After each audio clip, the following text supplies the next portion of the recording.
Halo, assalamualaikum. Welcome to Scratch Football.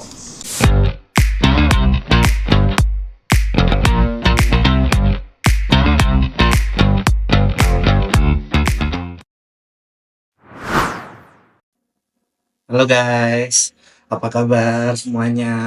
Selamat datang di channel Scratch Football.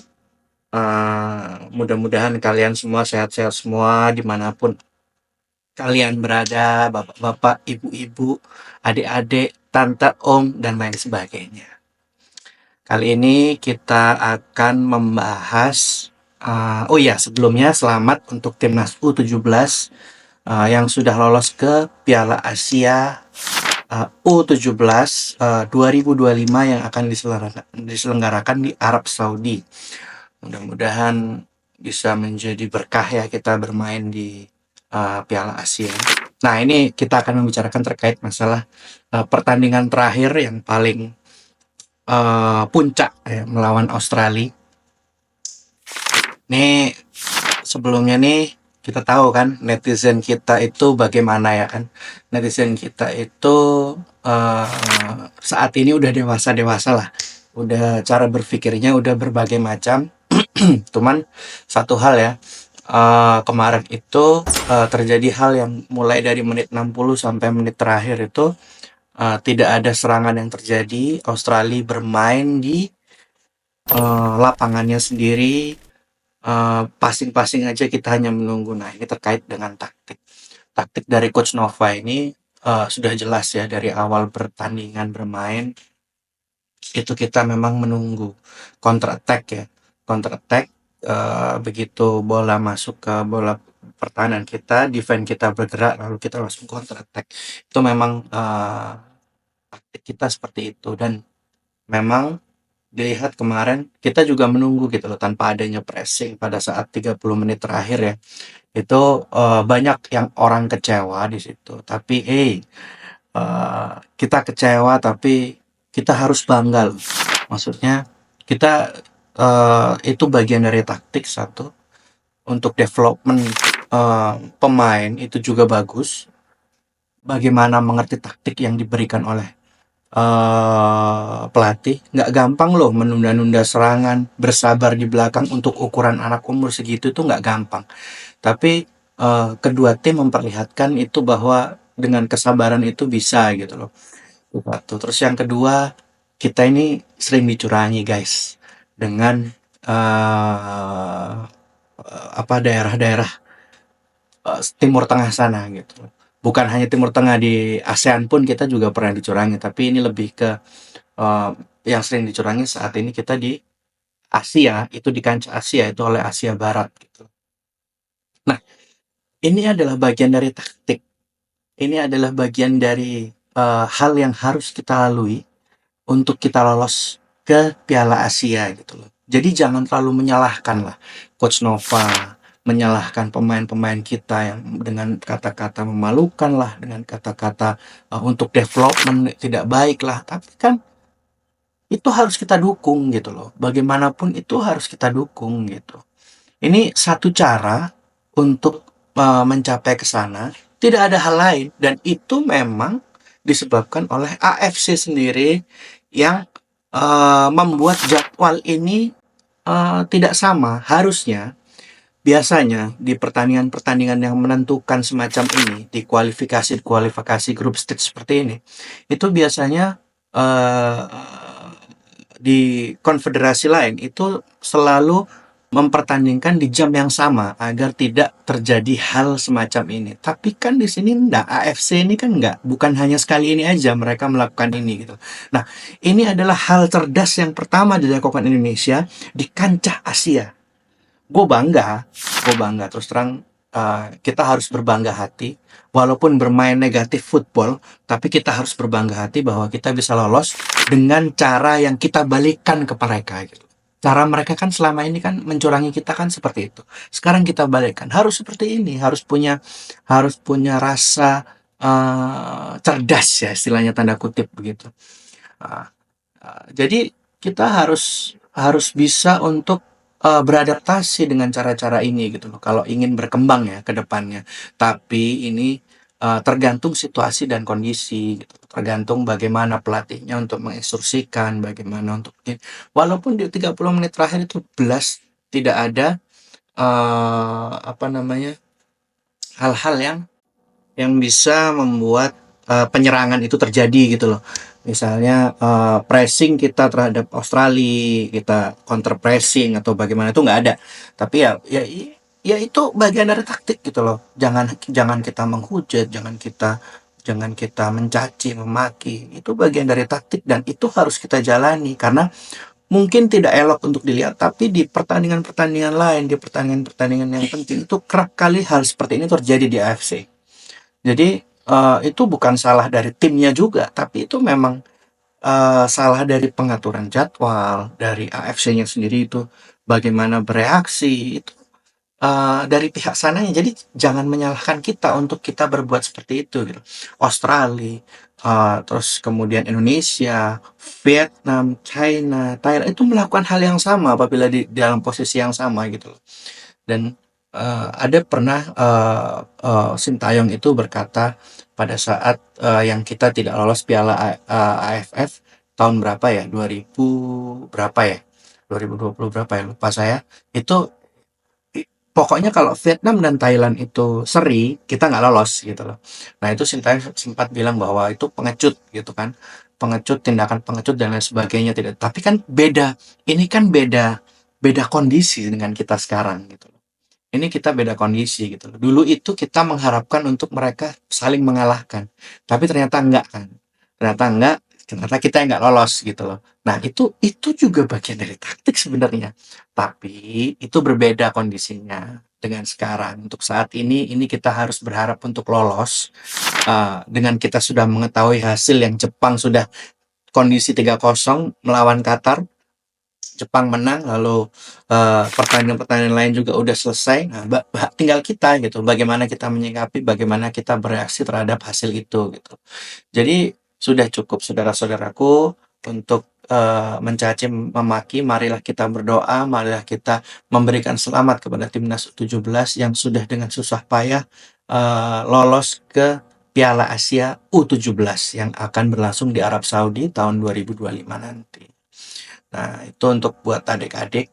Jadi, junior-junior ini juga harus terus didukung gitu, jangan terus dicaci, dimaki, itu saya nggak setuju. Maksudnya, kebanyakan orang, melihat ini dari sisi yang, ingin dilihat gitu loh. Jadi, apa namanya, kita ke stadion, kita nonton, kita ingin melihat pertandingan yang bagus, tapi ternyata taktik tidak mengatakan begitu gitu. Kondisi tidak mengatakan begitu ya jangan disalahkan juga gitu loh. Ya memang ini untuk jualan tapi ini kan kelompok umur gitu. Dan kelompok umur ini bagaimana caranya bisa maju ke depannya salah satunya dengan bagaimana apa yang ditunjukkan pelatih-pelatih itu, apa yang diinstruksikan pelatih itu harus ditepati dengan anak-anak itu. Apapun kondisinya di lapangan yang namanya pemain itu harus ikut instruksi pelatih. Jadi apapun itu tanggung jawab dari pelatih sendiri gitu. Dan pelatih juga sudah berpikir matang-matang bagaimana taktik itu. Di pertandingan tuh jelas sekali terdengar sabar, sabar, tahan, tahan begitu. Terus Coach Nova itu berteriak begitu karena memang menunggu mereka menyerang gitu loh. Lah sepak bola mereka akhirnya yang dia memegang bola kan dia yang terlihat memalukan akhirnya seharusnya. Ya sudahlah ya. Nah, untuk saat ini itu dari timnas U17 update-nya udah selamat karena satu dan lain hal. Oh iya, aturannya kan memang harusnya dengan karena ada Libanon yang keluar, ya tim yang menyatakan untuk mengundurkan diri, akhirnya ada penilaian baru di situ gitu loh. Jadi dengan Mariana, Kepulauan Mariana itu nggak dihitung saudara-saudaraku. Jadi dengan Kepulauan Mariana itu tidak dihitung guys. Jadi yang dihitung itu hanya melawan Kuwait dan melawan Australia. Nah itu kenapa kita berada di best runner up yang lolos. Oke ya, sekarang kita akan membahas pemain-pemain kita yang ada di Eropa, ya kan? Mulai dari yang di Thailand dulu deh. Nah, Asnawi saat ini masih cedera. Dia udah dari 2 minggu ini dia dia cedera, beliau ini cedera, dan diperkirakan 4 minggu kira-kira untuk bisa kembali lagi, masuk ke training kembali gitu. Lalu setelah itu kita ke Eropa nih, kita ke Inggris. Marcelino Ferdinand masih belum jelas, guys. Masih belum jelas keberadaannya, masih belum jelas bagaimana dia akan bermain atau bagaimana ya kan. Terus yang ketiga ada Nathan Choaon di Swansea. Dia selalu masuk dalam daftar pemain yang diikutkan dalam pertandingan ya kan, di bangku cadangan. Tapi dalam 9 kali pertandingan di seluruh liga ya, ada Liga Carabao Cup, ada di liganya EFL Championship, itu tidak pernah diturunkan. Nah, ini mungkin menunjukkan bahwa mungkin ada penurunan bukan kemampuan ya, ada penurunan skill mungkin ya dari dia yang pelatih itu tidak memasukkan itu gitu. Karena memang cadangan ketiga sih Nathan ini. Oke, lalu kita beralih ke Belgia ya. Nah, di Belgia ini kita akan membahas Ragnar Oratmangun. Nah, ini kemarin baru selesai pertandingan menghadapi klubnya Sandy Walsh ya kan. Nah, ini sekaligus Sandy Walsh. Kebetulan klubnya Sandy Walsh ini menang 5-2. Nah, dua dari FC Vidender yang dipunggawai oleh Ragnar Oratmangun ini, itu Ragnar sendiri berhasil mencetak gol dari salah satu dua itu gitu, di menit-menit terakhir gitu. Sayang banget sih, cuman harus kalah gitu pada saat dia mencetak gol di situ, tapi ya nggak apa-apa ya kan. Ini namanya perkembangan untuk pribadinya Ragnar Oratmangun gitu. Nah, Sandy Walsh sendiri tidak dimainkan sama sekali pada saat pertandingan ini gitu. Oke, lalu setelah itu Shane Patinama yang ada di, kalau tadi kan Ragnar dan Sandy itu di Jupiler Pro League ya. Kalau ini di kasta keduanya, Shane Patinama bermain 90 menit full, dan timnya kalah, Kasyupen kalah. Nah, beberapa kali Shane Patinama ini bermain sebagai starter, dan ini menunjukkan bahwa kemampuan dia perlahan-lahan, mulai dari match fitnessnya, mulai dari skillnya itu meningkat ya. Jadi ini bagus untuk pribadinya Shane Patinama. Lalu kita beralih ke Eredivisie. Nah, ini terjadi clash ya kan antara Almer City dan NEC Nijmegen ya kan. Lah, Almer City itu di situ ada Tom Haye, di Nijmegen itu ada Calvin Verdong. Nah, beliau-beliau ini, mereka berdua ini bertanding, cuman yang starter hanya Tom Haye. Kalau kalau siapa namanya, Calvin Verdong itu sebagai dari bangku cadangan naik di menit-menit 10 menit 20 menit terakhir ya, 10 menit terakhir lah itu masuk gitu. Nah, itu berhasil menang Almer City 1-0, dan seperti biasa Tom Haye bermain sangat luar biasa. Sangat luar biasa, bisa meng-carry timnya untuk bisa menang, itu luar biasa. Dari beberapa penampilan terakhir, akhirnya ini kemenangan pertama untuk Almer City setelah diperkuat oleh Tom Haye.